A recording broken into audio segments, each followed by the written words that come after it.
रसूल करीम सल्लल्लाहु अलैहि वसल्लम गुजर रहे थे तो एक शख्स ने बकरी के पहलू पर पैर रखा हुआ था और वो छुरी तेज कर रहा था। यानी बकरी को उसने गिराया हुआ है, लिटाया हुआ है और पहलू पर पैर रखा हुआ है और साथ साथ वो छुरी तेज कर रहा है। तो नबी पाक सल्लल्लाहु अलैहि वसल्लम ने क्या खूबसूरत बात इरशाद फरमाई। हुजूर अलैहिस्सलाम फरमाने लगे, तुम इसे दो मौतें देना चाहते हो, दोहरी तकलीफ में गोया तुम मुब्तला करना चाहते हो, इसके सामने ही तुम छुरियां तेज कर रहे।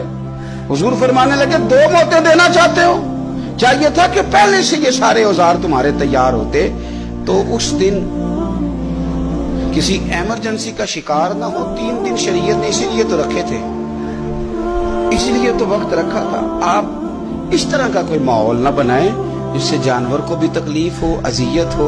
मैंने कहा कि मेरे करीम फरमाते हैं, रब ने हर चीज पर एहसान करना फर्ज किया। अच्छे तरीके से ज़िबा करें, छुरी को तेज करें, जानवर को आराम पहुंचे।